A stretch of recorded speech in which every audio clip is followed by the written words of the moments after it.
नमस्कार, मैं भारत स्वागत करता हूं आपका BMC 24 में। आइए रुक करते हैं कुछ खास खबरों की ओर। पूर्वी रावत बुंदेली लोकगीत से हो रहे हैं लोकप्रिय। बुंदेलखंड के छतरपुर जिले में बुंदेली लोकगीत में एक से बढ़कर एक गीतकार हुए हैं, जिन्होंने न केवल बुंदेलखंड बल्कि पूरे देश में बुंदेली भाषा का प्रचार प्रसार किया है। ऐसे ही एक बुंदेली लोकगीत गायिका हैं पूर्वी रावत, जिन्होंने बुंदेली लोकगीत और अपनी मधुर आवाज के बल पर न केवल मध्य प्रदेश बल्कि दूरदर्शन के DD न्यूज चैनल के शो में लोकगीत गाकर पूरे देश में बुंदेली भाषा और बुंदेली लोकगीत लोगों तक पहुंचाने का कार्य किया है। छतरपुर निवासी पूर्वी रावत बताते हैं कि उन्हें बुंदेली लोकगीत गाने की प्रेरणा अपने परिवार और अपनी गुरु शिक्षिका उर्मिला पांडे से मिली है। उनके पिता सुनील कुमार रावत एक आशासकीय विद्यालय के संचालक हैं और उनकी मां एक गृहिणी हैं। पूर्वी रावत आगे चलकर बुंदेली भाषा को जन जन तक पहुंचाना चाहती हैं। नमस्कार, मैं बुंदेली गायिका पूर्वी रावत सबसे पहले अपनी गुरु माँ श्रीमती उर्मिला पांडे जी को प्रणाम करती हूँ। उनके द्वारा सिखाए गए कुछ गीत हैं, उन्हें मैं आपके सामने प्रस्तुत कर रही हूँ, जिसमें से एक गाना है विवाह का गीत। बने दूल्हा छवि देखो भगवान की, दुल्हन बनी सिया जान की। बने दूल्हा छवि देखो भगवान की, दुल्हन बनी सिया जान की। जैसे दूल्हावत बिहारी तैसे दुल्हन जनक दुलारी, जाऊं तन मन से बलिहारी। जैसे दूल्हावत बिहारी ऐसी माटी न भारत के खंड खंड में, ऐसी माटी न भारत के खंड खंड में। जन्म दइयो विधाता बुंदेलखंड में, जन्म दइयो विधाता बुंदेलखंड में। चमके नगन कृपाण चली माँ जगदम्बा, चमके नगन कृपाण चली माँ जगदम्बा।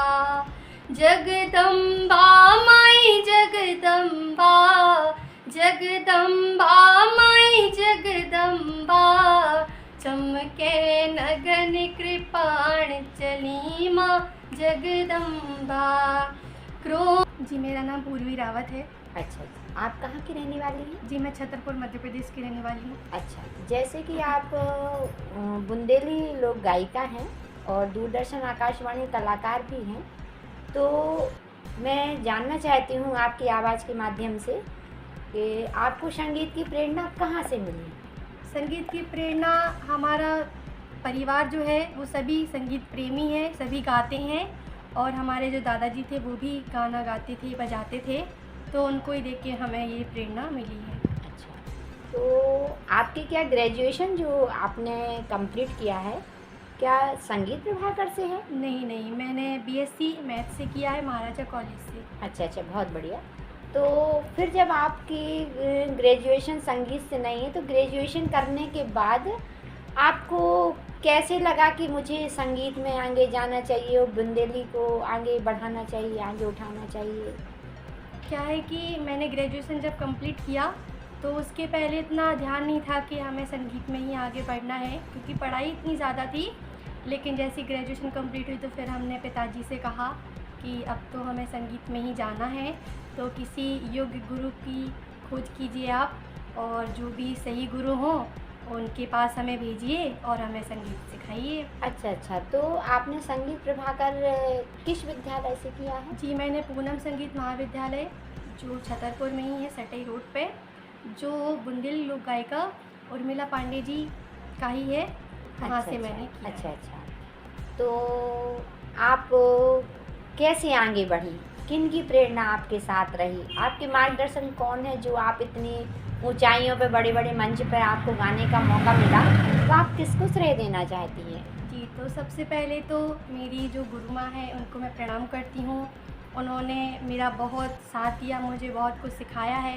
मेरे सर हैं राजेश तिवारी जी, उन्होंने मुझे बहुत सिखाया है।